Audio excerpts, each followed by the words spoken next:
E aí, meus amigos, vocês estão bem? Sou o Felipe, Luiz Felipe na verdade, mas o pessoal me conhece por Felipe Schroeder. E aí, povo, primeiro vídeo lançado e já tem um disclaimer aqui. Eu gravei o vídeo contra a luz, porque eu tava com pressa, foi algo bem espontâneo assim. E se você chegar até o final do vídeo, você vai entender o porquê da espontaneidade por ser o primeiro vídeo. Mas eu já tô com o microfone, já tô com uma softbox, então os próximos vídeos provavelmente vão ser com uma qualidade melhor. Mas é isso, escuta aí com atenção, nem precisa gastar seu tempo olhando pra tela, só põe um fone de ouvido ou põe o celular bem pertinho do ouvido e escuta a mensagem que eu tenho pra partilhar com vocês. Primeiro a gente queria dizer que é uma alegria, de verdade, estar aqui compartilhando essa conversa, isso que eu tenho pra compartilhar com vocês, porque é um sonho meu, é uma vontade minha já faz alguns anos, talvez, e eu nunca tive essa, talvez, coragem ou proatividade de começar a me gravar. Sempre preferi ficar atrás das câmeras, assim, participar para os meus amigos, potencializar o que eles carregam, porque eu acredito muito nos meus amigos.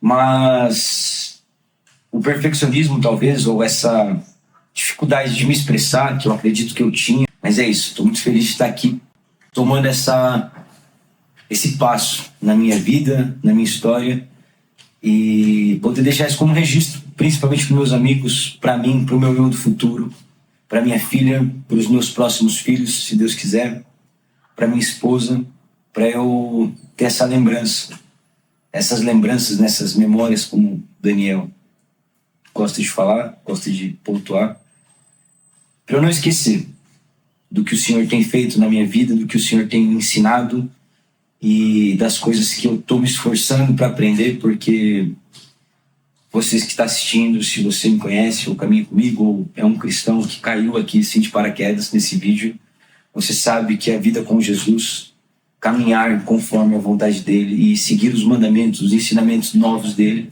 sempre é um desafio. Esses dias, aqui mesmo nesse lugar, nessa varanda da minha casa, teve uma discussão sobre ser difícil, então por isso que eu estou evitando dizer que a vida com Jesus é difícil. Porque ela é difícil, é difícil dizer que é difícil, mas eu entendo quando dizem que é difícil, entendo quando dizem que não é difícil. Então eu coloquei como um desafio, é um desafio. De fato, é um desafio a gente caminhar em santidade e seguir conforme a vontade do nosso Pai. Enfim. E hoje eu queria compartilhar com vocês sobre algo que o Daniel, meu amigo Daniel Coelho, a gente fez uma viagem para Portugal recentemente e ele me disse, numa mesa ali, a gente conversando, e eu falei algo, não lembro exatamente o que eu falei, mas eu falei, caramba, falei algo semelhante a isso, falei, caramba, Dani, pô, tá doido, olha esse privilégio, velho, olha que privilégio a gente poder estar aqui e poder viajar e conhecer irmãos, novas culturas, formas diferentes e formas diferentes de expressar o mesmo amor, o mesmo louvor, a mesma paixão por Jesus, né? De expressar a multiforme graça e amor de Jesus. É um privilégio. Falou, não, amigo, você tem que entender que existe uma diferença entre o privilégio e a graça. Aí diz aí. Você tem que entender que isso é uma graça. Ele disse, na verdade, é uma graça, não é um privilégio. Por quê? Aí ele disse do privilégio. O privilégio é algo pessoal, né? E que a graça é algo compartilhado.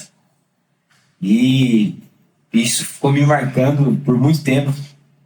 Essa viagem acho que já faz 1 mês e algumas semanas. Vou chutar 2 meses alto assim, mas não chega a isso.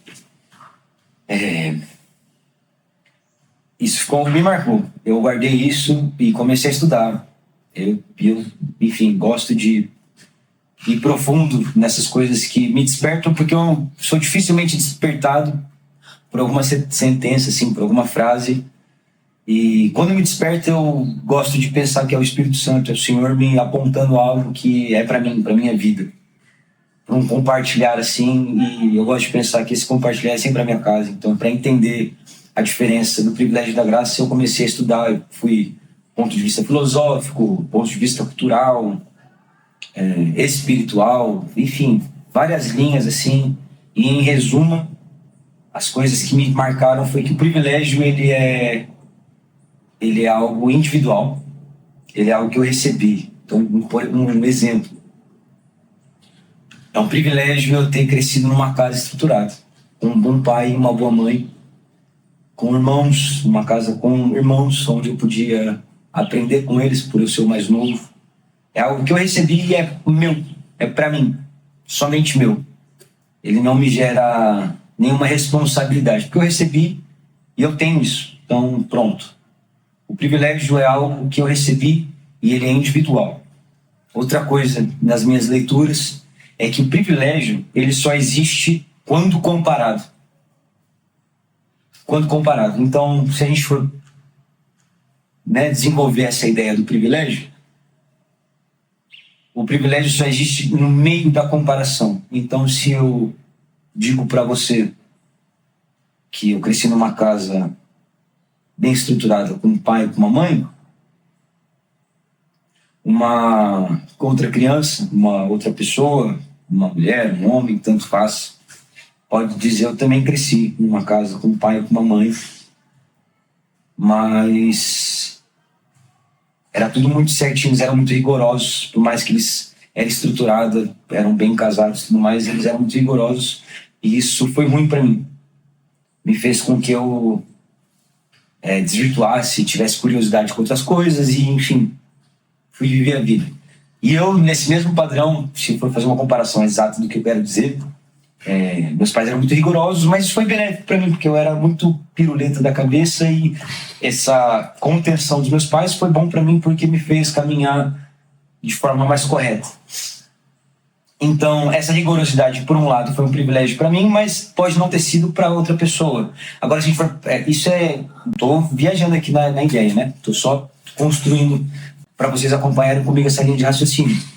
Mas o privilégio tem um cultural que fala sobre, por exemplo, a fortuna, né? Eu cresci numa família rica, cresci num bairro rico e claro, irmãos, existe sim um privilégio e é estrutural e é cultural e todo mundo entende isso. Não estou dizendo que o privilégio é errado, o privilégio é um fato, mas a minha comparação não é o privilégio com a realidade. A minha comparação que eu quero construir com vocês é o privilégio com a graça, tá bom?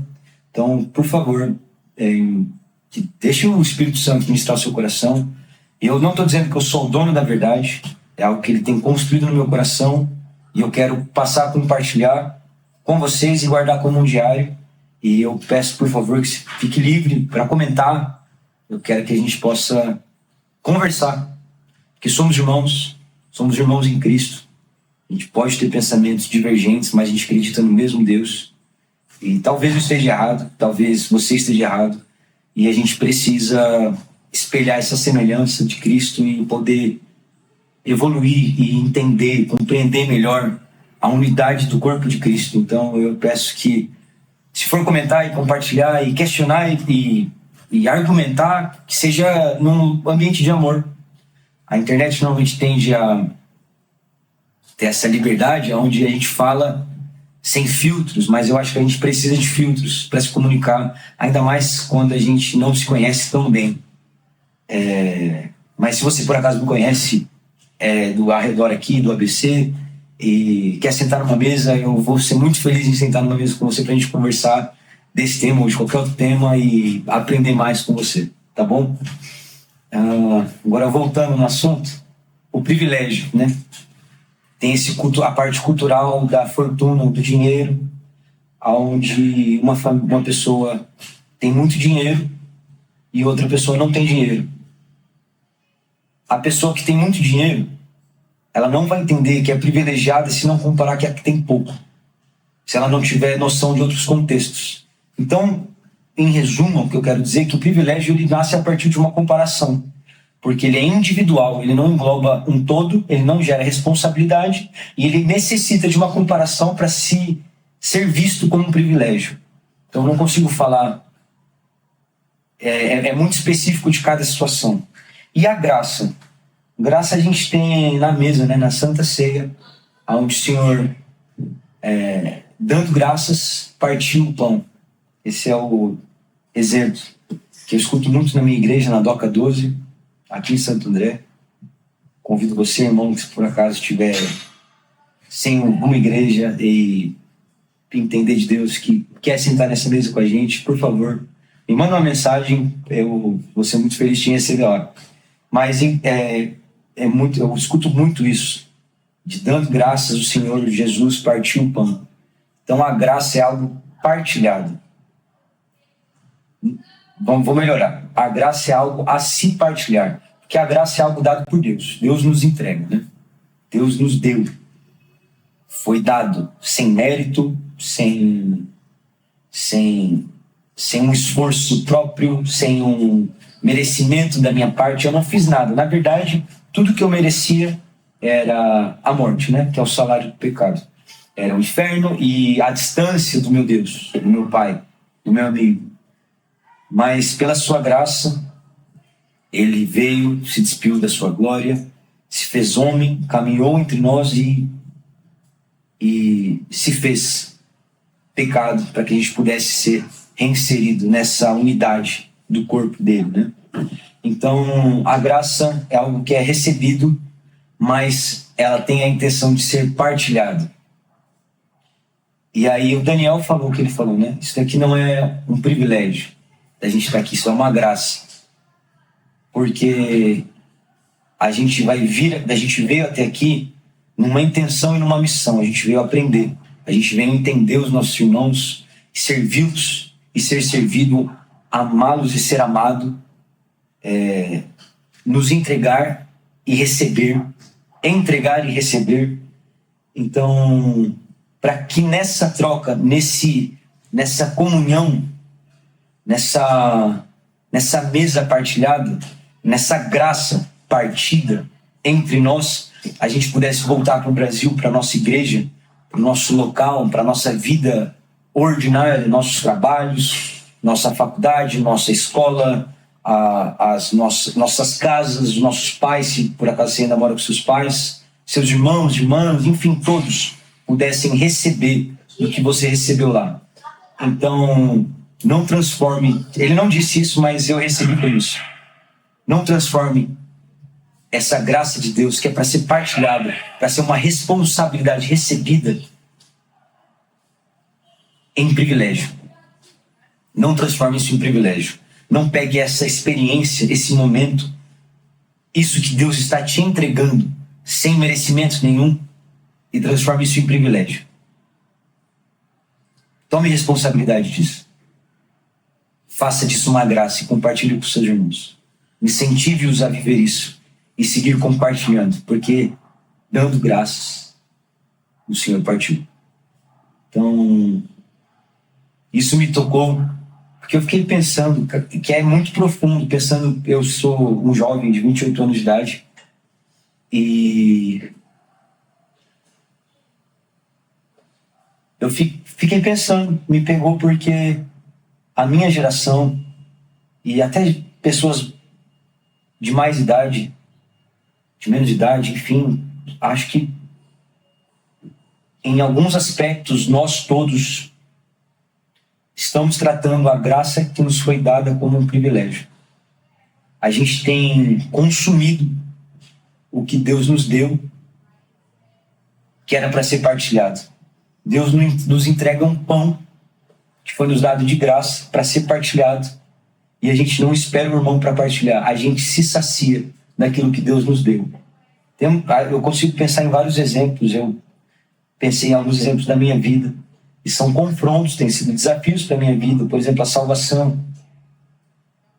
Salvação, ela me foi dada de graça, eu sou salvo, mas a partir do momento que eu não me responsabilizo por essa salvação, eu entendi que eu sou salvo, e eu tenho uma responsabilidade com a minha salvação, não que eu precisa fazer algo para ser salvo, mas que a partir do momento que eu entendo que eu sou salvo, eu conhecia o meu Senhor, eu conhecia o meu Pai, eu entendi o meu propósito, a minha responsabilidade para com o corpo dele, para com a noiva. Eu sou amigo, eu sou filho, eu sou pai, eu sou amigo da noiva, eu sou filho de Deus, eu sou um pai para os meus filhos. E eu tenho uma responsabilidade. Então, se eu pego essa salvação e me satisfaço com ela e pronto, eu estou salvo, posso viver minha vida de forma acomodada, de forma leve, sem olhar para o mal ao próximo, porque eu já estou resolvido. Eu estou tratando a graça de Deus como um privilégio. É um privilégio meu ser salvo. A oração, quando eu oro pelas coisas para mim e por mim, para as coisas ao meu meio, que me beneficiam, aconteçam, né? Elas sejam verdades na minha vida. Eu estou tratando a oração, esse acesso ao Pai direto, como um privilégio. Enquanto eu poderia estar intercedendo com os irmãos, eu poderia estar rogando pela salvação e transformação das pessoas que ainda não me conheceram. É um tema que o Senhor tem me quebrado, irmãos. Me quebrado, porque a gente tem tratado a graça de Deus como um privilégio. A gente não tem tomado a responsabilidade. Nós não temos nos movimentado para partir desse pão, dessa mesa que o Senhor nos convidou. Então, meu desejo aqui é que peça para o Senhor, como o salmista fez: Senhor, sonda meu coração e vê se há algo em mim, algum caminho perdoso, algo que não te agrade. E permita que o Espírito Santo fale no seu coração as coisas que te foram dadas de graça e você tem tratado como privilégio. Porque nós somos responsáveis. O Senhor nos chamou para essa missão, para que a gente convide os irmãos à mesa e a gente se sente nessa mesa e sirva os outros com aquele pão que a gente recebeu. Acredito que seja isso. É isso. Eu vou me esforçar para não transformar as coisas que o Senhor me deu, essas graças que Ele partilhou comigo, em não transformar isso em privilégio. Então, essa é a razão desse vídeo. Essa é a razão de ser o primeiro vídeo. Então, como meu amigo fala, sejamos uma bênção. Tome dessa responsabilidade e seja a bênção para o seu irmão. Em nome de Jesus. Amém.